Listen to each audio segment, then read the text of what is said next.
This is NDTV.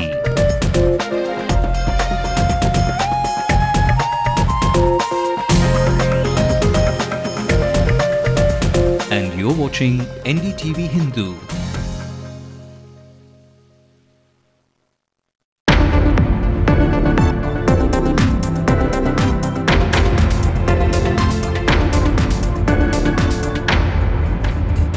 India registers a handsome victory over minnows Bangladesh. The Bangla batting lineup crumbles under pressure. A special court posts a hearing in the Amma's disproportionate asset case to March 9. Public prosecutor cries foul. Sehwag and Kohli take Bangladeshi bowlers to the cleaners. Sehwag smashes a 140 ball 175 while Kohli scores his 5th century. Troubled waters prevail despite the release of fishermen by Sri Lanka. They are demanding access to contested waters. Bumpy ride to getting a license just gets smooth, bypass the red tape, pay it out and walk home with a driver's license. And popular music director G.V. Prakash looks to conquer new territories, will score music for Akshay Kumar. Is this Rahman 2 in the making? And tracing the long and colourful history of India post Pigeons to Post makes it to a coffee table near you.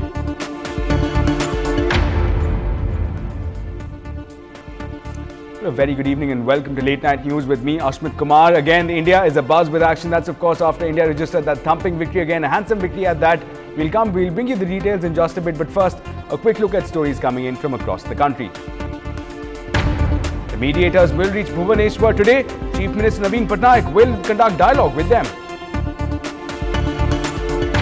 IT sources say that criminal proceedings are likely against India's biggest tax evader, Pune's tycoon Hassan Ali. Mukesh Ambani's plans of an SEZ in Maharashtra runs into trouble. Maharashtra government to denotify the acquisition of land. After the violent crackdown, King Hamad of Bahrain offers his condolences to protesters, calls for talks.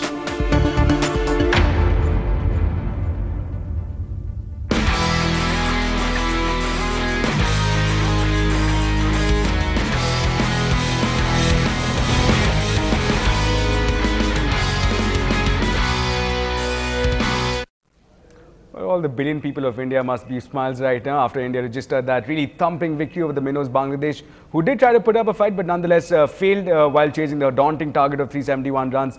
Now the Bengal Tigers got off to a considerable start by putting up over 250 runs for the loss of just 4 wickets by the 40th over. The latest taken by Pathan being taken off skipper Shakib Al Hasan with a 50 to his credit.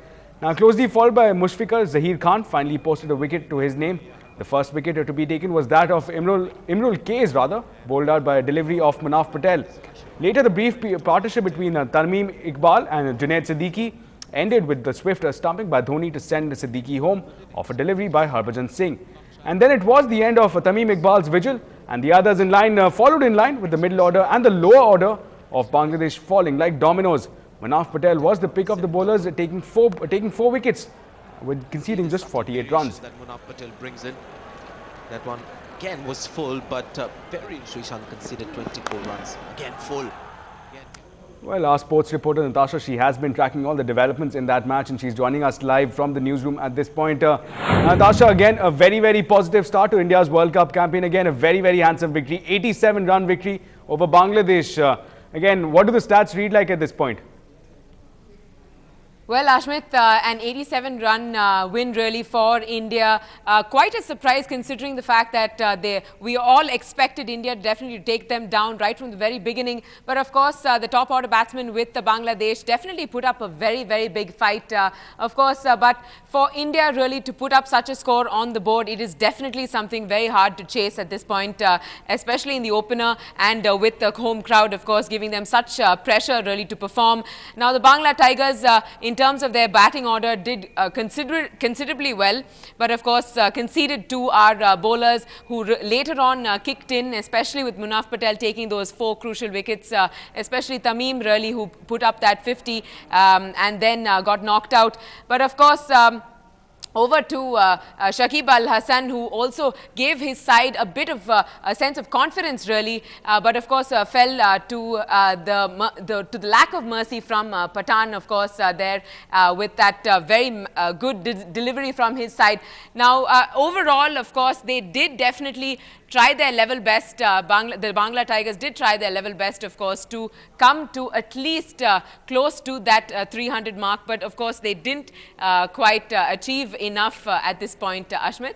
Right, Natasha. Now 371 definitely looks big. So let's take this analysis of the match step by step by first taking a look at, of course, how India managed to get that target of 371 in the first place. Of course, Sehwag played a critical role there, giving in 175 runs. That too at brisk pace. He only took about 140 balls for that. And of course, Virat Kohli joined in. Let's take a quick look at the scorecard at this point. That should give us an idea about how critical role these two players really played in actually India achieving that target there. If we can have a quick look right now, as you can see on your screen, Sehwag there, the top performer again, without mentioning 175 of 140. We have been saying that consistently, and that only goes to show again the magnitude of this achievement, 175, equaling Kapil Dev in his 1983 World Cup adventure. Also, Virat Kohli again continues his performance in the past few matches, scores a ton here as well. Of course, Gautam Gambhir was looking good, and so was Sachin Tendulkar. But if not for that one small encounter, run-out encounter, really not working out in favour. Let's go back across to Natasha now. Again, Natasha, if you can, let's lead on by the Indian batting lineup here. Again, it's looking very impressive here. In fact, the likes of Dhoni and Yuvraj didn't even get to spend any minute on the crease. Yes, Ashmit, definitely with Sehwag, of course, coming out to be the top performer. Now he is definitely the one deserving right now to get all applause really from the entire crowd. Even the Bangla Tigers would agree with that run stand of 175. Now it's definitely the highest score really at a World Cup opener at this point. So really Sehwag doing quite a lot for the Indian side, of course, and giving a lot of confidence in terms of the minimal partnership that he had going with Gambhir and Virat Kohli towards the end, who notched up that 100, really the first for him in his debut World Cup match and his 5th ODI. Really, the batting order, even the top of the batting order right now seems really strong, and it was really unfortunate at the very beginning that Sachin had to be run out. But of course, towards the later matches, we'll see the real solidity of the entire batting order coming together and working together as a team. That's what Dhoni is definitely expecting of his team. Now, if one collapses, one top side order of the order collapses, really, the middle order takes over is what he said. And this is his strategy right now. But of course, he's very satisfied with Virat Kohli's performance right now. That's the surprise that we've all been getting. And definitely everybody will take note of his performance from this very match and take it forward from there. Well, speaking of the batting lineup, it's interesting now that, again, it's a problem of plenty here. The likes of Suresh Raina had to sit out today. Again, what do the prospects look like in terms of actually juggling with the batting options that currently India has? Well, Dhoni, of course, hasn't leaked out any secrets in terms of the shuffling that he would like to make. But he did definitely stress on the fact that he was not going to shift about with the Virat Kohli, because he was someone who would not be able to perform on 5, 6 and 7 positions really with the batting order. He said that Yuvraj, if he started performing a whole lot better, once he was given a chance with the batting order, you never know how he would perform. But right now, Yuvraj, of course, didn't even see the light of day in terms of coming to the crease, of course, because the top order was so well in performance that Dhoni even didn't come out to the crease as well. So right now it looks like the Indian batting order seems to be really solid and unbeatable at this point. Of course, maybe the bowling attack really needs to be shuffled about a little bit, and of course Dhoni needs to maybe rethink that side of it. But Harbhajan Munaf Patel giving us a big surprise today with his 4-wicket haul, something to definitely think about and take it forward from there. Right, Natasha. Now we have been discussing again the bowling lineup as well. Let's take into account the effort that was actually put in by some of the Bangla Tigers. Tamim Iqbal again, Shahidul Hasan coming close again, registering those figures as the scorecard reads over there again. That's again, we're playing the Indian figures back again. Those are some of the Indian figures, how they really did. But again, taking nothing away from the Bangla Tigers as well. They had some interesting contributions by the likes of Tamim Iqbal and of course Shakib Al Hasan contributing with the bat, making hopes look high at one juncture. The Indian fans were looking worried again. Key takeaways right now for Bangladesh from this match. We have seen some performances by some key players here. What does it mean for the Bangla Tigers taking this forward? Well, even though they didn't really win this match, seems to be Right, Natasha, if I can come back to you with that question about really what the Bangla Tigers can take away from today's outing. Again, they did not win, but nonetheless, we saw some interesting performances by key players. Well, even though Bangladesh didn't really win this match, it is, of course, something that we have to take note of the fact that this will definitely give them a boost of confidence, because India are the hot favourites in terms of all the favourites that from the various top 5. The captains have stated that India is the hot favourite.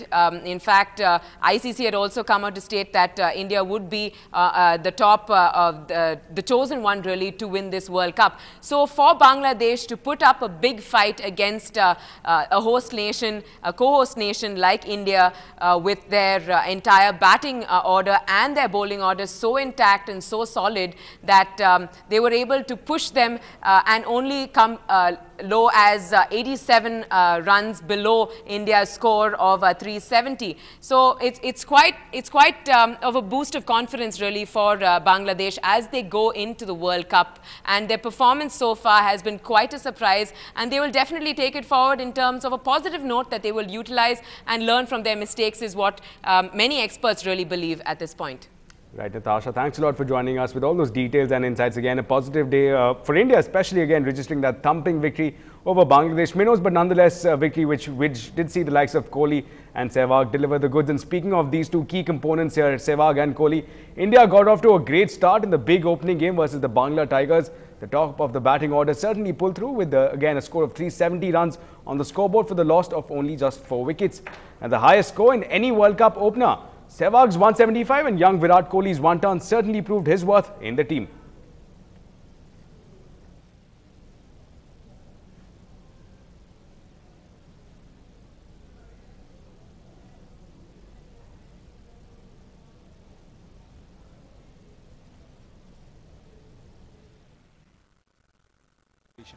Well, Ashish Nehra is missing today's match due to a sore back. But skipper MS Dhoni seems to be turning goldfish as he forgot it completely. Well, the 4 guys who are not playing are Ashwin, Piyush Chawla, Raina and I don't know, one more guy who's not playing. And on to the game. To get run out at 28 off 29 balls was certainly unfortunate for Sachin, considering the way it happened. Sehwag losing his sense of concentration. Next to head back to the pavilion was Gambhir after being denied his 50 with 39 off 39 balls. But Sehwag had talked of this being a revenge match for the 2007 debacle, and he delivered in style. He blasted 175, his highest individual score. Bangladesh's slightly one-dimensional attack could do nothing to stop the onslaught. He certainly couldn't have done it alone. Young Virat Kohli bound himself to Sehwag with a 203-run stand partnership by notching up a century of his own, his 5th ODI ton to end the innings on a high note for India at 370. I went in, I decided to just play myself in for a few balls, and then me and both Sehwag decided to go after them, and then came the power play, and we just grabbed momentum then. In Chennai, Natasha Duraiswamy for NDTV Hindu.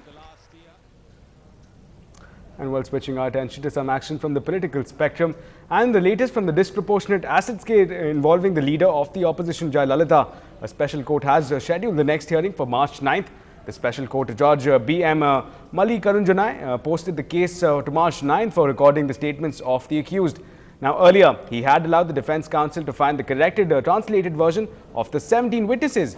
The defense counsel had pointed out various errors in the translation. Now, Justice, however, rejected another application filed by the defense counsel seeking 4 weeks' time to point out defects in the statements of the remaining witnesses. Now, keep in mind, there are a total of 259 witnesses in this case overall.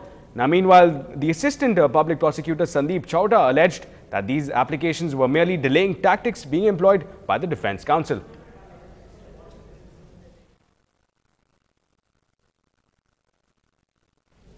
Well, moving ahead, following a court order on Friday, 136 Indian fishermen were sent back to India from Jaffna in Sri Lanka. All the fishermen have reached Nagapattinam.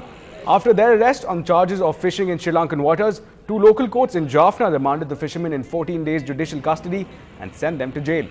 Their release followed the External Affairs Minister S.N. Krishna's talks with his counterpart in Sri Lanka. The fishermen's 25 boat were also released, but the fishermen don't seem too happy with just this temporary reprieve. They now demand for lease over maritime boundaries. And while moving ahead to another sensitive issue, while the country is in a transient phase marching towards development and scaling new highs, there is a stigma attached to various issues, sensitive issues at that, and such issues often lend themselves to debate. Now, NDTV Hindu tunes into one such a sensitive issue being debated quite fiercely at that. Take a look.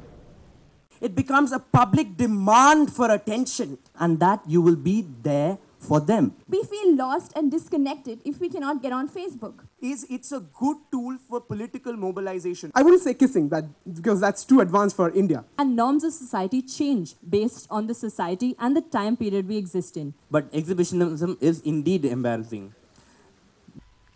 Two topics that engage everyone.